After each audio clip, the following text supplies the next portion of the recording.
E aí, nessa época, em 2013, que eu ainda estava distante, estudando ciência política, mas porque eu queria trabalhar com educação, astrofísica, porque sou apaixonada por ciência, eu lembro de olhar para as multidões indo nas ruas, para as pessoas com as reivindicações, e o meu sentimento é que a gente não saiu desse processo ainda, a gente não se resolveu desde então.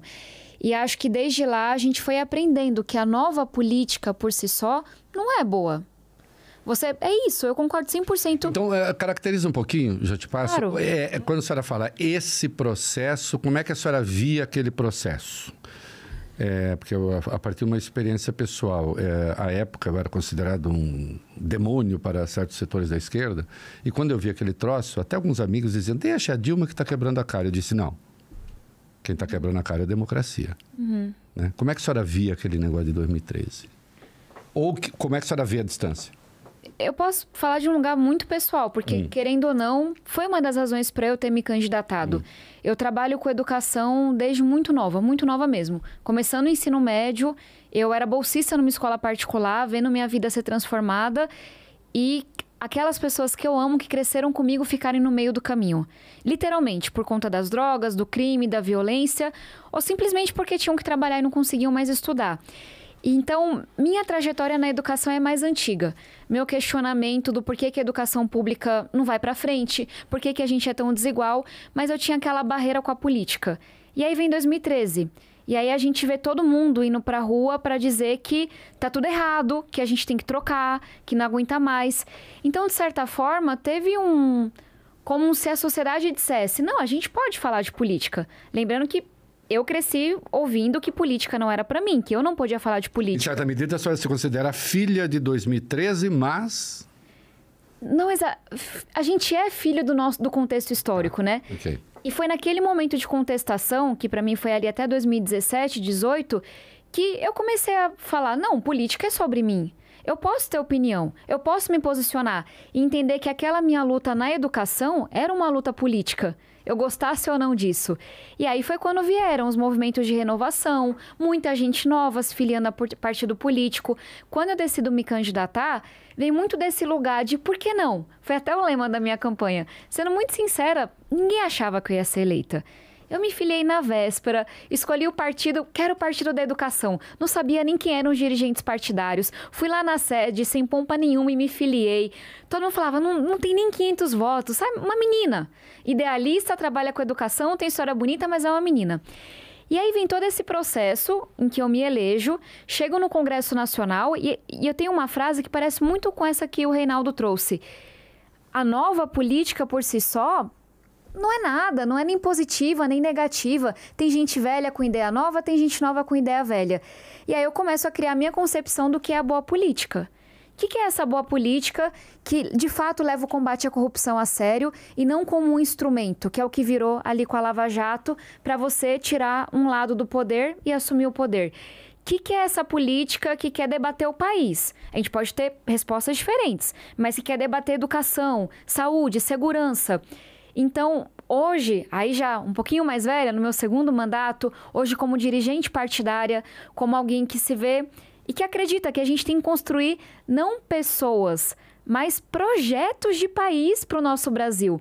Aí eu olho para isso tudo e eu tenho uma visão de que bom que a gente pôde questionar. Que bom que a gente pôde denunciar a corrupção, mas quão triste que a solução para isso não tenha sido uma renovação da esquerda e da direita, mas sim uma polarização extremada que jogou muita luz nos extremos, disse que ia destruir tudo, tentou destruir tudo, mas não conseguiu construir nada no lugar. Isso foi o governo Bolsonaro. Muita gente não gosta que eu diga isso, mas Petrolão existiu. Dinheiro foi desviado. Tem corrupção nesse país, infelizmente em governos da esquerda e da direita. O problema ali é que ficou muito claro que começaram a usar esse instrumento que foi a Lava Jato para tirar um lado do poder. Na hora que o PT sai do poder, abafa o caso. O ministro vira... O juiz da Lava Jato vira ministro do candidato que foi beneficiado. A Polícia Federal já não pode atuar no governo Bolsonaro. Tudo que a gente está descobrindo agora, que foi lá e desembocou na tentativa de golpe que a gente viu, dia 8 de janeiro. E aí você percebe que eles eram muito bons de destruir. Eles sabiam que eles não queriam. Mas o que foi feito nesses 4 anos? Aí vem a pandemia. E aí a gente vê que eles não sabem colocar nada no lugar. Eu também critico a corrupção que aconteceu, como critico hoje. Não tenho medo, não olho para cor de partido. Eu também acho que o nosso país está perdendo a batalha contra o crime organizado. Eu também lamento e critico e trabalho para reverter a tragédia que é o analfabetismo nesse país. Mas só criticar, só destruir? Então, qual que é a minha esperança? E pelo que eu acho que a gente tem que trabalhar? Eu, nesse lugar progressista. Mas cabe esse debate da esquerda à direita. O que é que a gente vai colocar no lugar?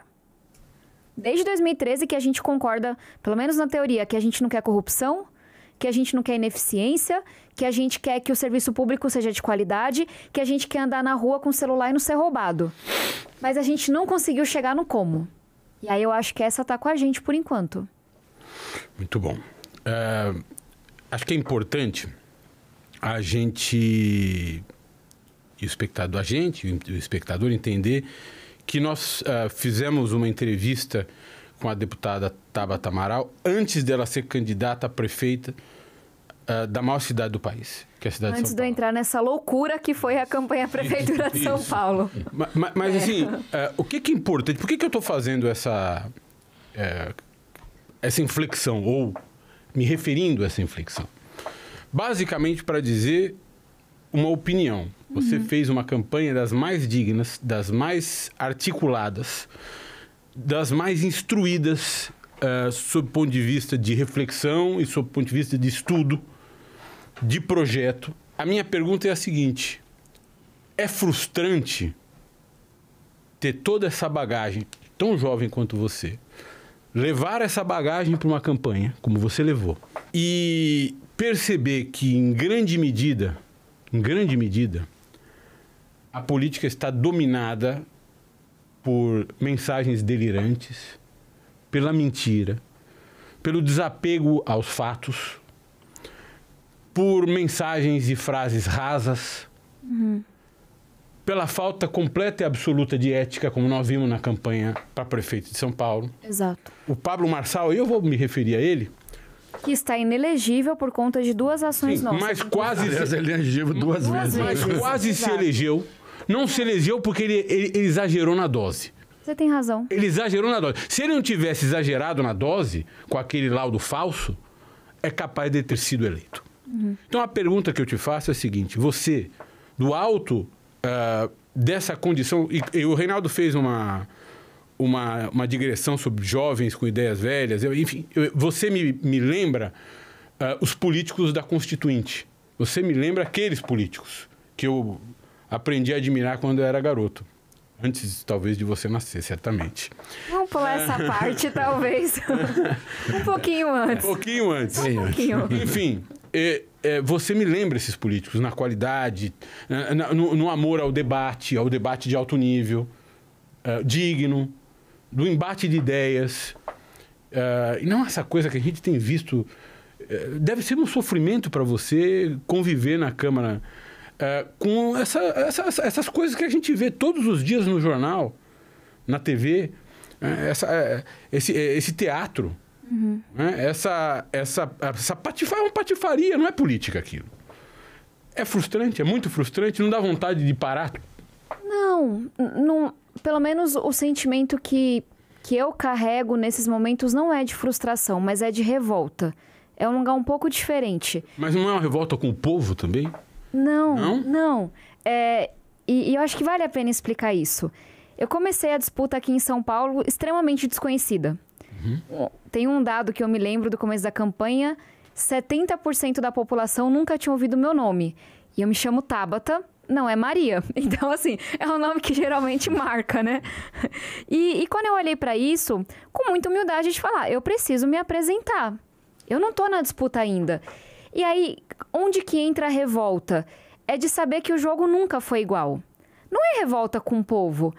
Porque eu tava na rua. E quando eu tinha a oportunidade de me apresentar, falar da minha luta, dos meus projetos, eram todos? Não, mas você olha os dados, eu tava com minha rejeição só caindo, a aceitação aumentando, as mulheres vinham primeiro, mas traziam os homens também, os jovens apostavam muito, Mas a revolta que eu sentia e que eu sinto e tem que ser transformada em luta é contra um sistema que faz de tudo para que candidatas como eu não consigam sequer se apresentar. Queria falar de 3 coisas bem concretas. Primeira coisa, eu vou para uma eleição em que o atual prefeito faz acordos da esquerda à direita e carrega todos os partidos políticos sem nenhum projeto para a cidade. Todo mundo sabe como o negócio é feito.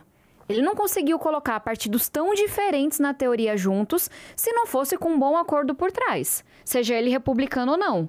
Então, no mínimo, a gente está falando ali de um fatiamento da prefeitura.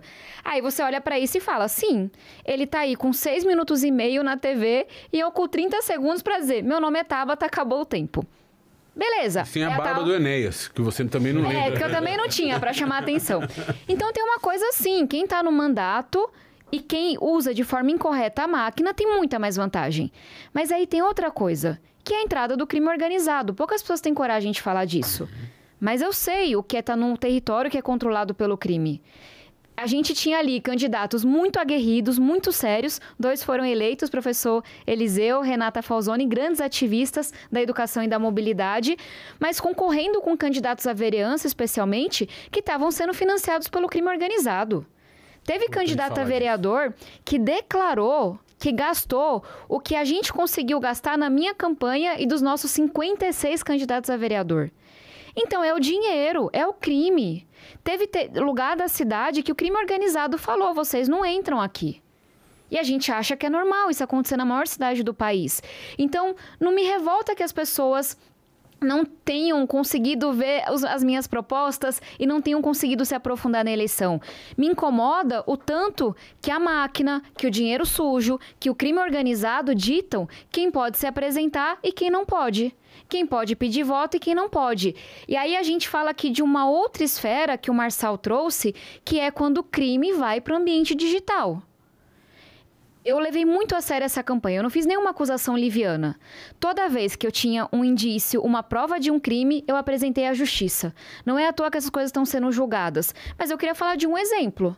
Pablo Marçal, a gente apresentou isso à justiça, pagou em dinheiro vivo as pessoas no Discord, que é uma plataforma assim, que não segue regra nenhuma, para que essas pessoas divulgassem seus conteúdos. Sim. Dinheiro vivo. Ele anunciou isso. Exato. E ele está respondendo por isso agora. Sim. Isso. Não, mas anunciou publicamente. Não era uma campanha subreptícia. Quem tem dinheiro vivo? É quem tem e não consegue explicar a origem desse dinheiro. Segundo, a quantidade de dinheiro que ele colocou por fora, isso é caixa 2 no mínimo. É o crime mais leve. E aí você vê quão injusto é. Você tá na rua fazendo campanha, distribuindo panfleto, fazendo debate, 30 segundos na TV e gente montado no dinheiro, distribuindo dinheiro vivo na rede social. Então, não tenho nada, assim, eu sou muito grata ao povo, que diante de uma eleição que teve cadeirada, soco, porrada, sujeira, crime, à torta e à direita, que a gente viu ali que tinha um empate triplo entre Boulos, Nunes e Marçal, 600 mil pessoas votaram em mim. 10% da população de São Paulo. Para mim, esse é o voto de protesto, para dizer, eu tô cansado da patifaria, eu tô cansado da roubalheira. Vocês podem dizer que ela não tem chance agora, mas a gente vai com ela. Porque ela tá levando a cidade a sério. E aí eu questiono a vocês, quando é que a gente vai retomar o controle das eleições? Porque a gente está perdendo a eleição, sim, para financiamento ilegal de campanha em plataformas digitais. Marçal fez milhares de anúncios na Meta e nunca declarou esses anúncios. Tem um outro processo sobre isso. Sim, a gente consegue perder nas eleições para compra de voto, para dinheiro sujo, mas especialmente agora, a gente está perdendo a eleição para interferência do crime organizado. Tem uma matéria investigativa do UOL, não é a Tabata que está falando, que mostrou que o PCC colocou na eleição do ano passado 8 bilhões de reais em dinheiro vivo. Por quê? Vocês devem perguntar, mas Tabata, por que o crime está financiando a eleição de prefeito e vereador? Aí, quem gosta de narcos vai lembrar do que aconteceu com Pablo Escobar lá na Colômbia. Pablo Escobar, chegou um momento que ele tinha um império tão grande que ele começou a enterrar dinheiro. Ela tá falando Pablo o Escobar agora. Tá Pablo o Escobar. Só para não confundir. enfim, vou ficar quieta nessa hora. E aí, quando Só que eu não podia perder a oportunidade. Não, você tá... Inclusive, Eu quero deixar claro que eu não participei dessa piada da dubiedade. Não, a gente tá só fazendo esclarecimento. Não, eu posso ser advogado dos dois, não tem problema nenhum. Obrigada. É só um gracejo da pessoa jovem da mesa, desculpa. Continua que tá ótimo. Pablo Escobar, gente, quando ele tava super poderoso e não aguentava mais enterrar dinheiro, ele quis ser candidato a presidente da República da Colômbia. Porque se tem uma forma, infelizmente, eficiente de você lavar dinheiro, pegar dinheiro sujo e deixar ele limpinho, é por meio da política. Porque são contratos gigantescos. Onde que o crime organizado atua hoje? Em contratos de ônibus, em contratos de lixo, nesses grandes contratos da cidade. Porque aí você pega o teu dinheiro que veio da droga, que veio do roubo a um lavado caminhão. no setor imobiliário. Exato, e você lava, e você coloca ele e ele sai limpo. Não, eu consegui esse dinheiro porque eu tô aqui prestando serviço para a prefeitura. Então, assim, pode parecer ciência de foguete, mas não é. É muito interessante para o crime organizado ter prefeitos e vereadores ligados a ele. Claro. Então, assim, em resumo, eu tenho revolta, porque eu tô vendo a gente perder o nosso país, os nossos estados, os nossos municípios, para políticos que são ligados ao crime organizado. Quem é que ganha com isso? Não sei, mas quem perde somos todos nós.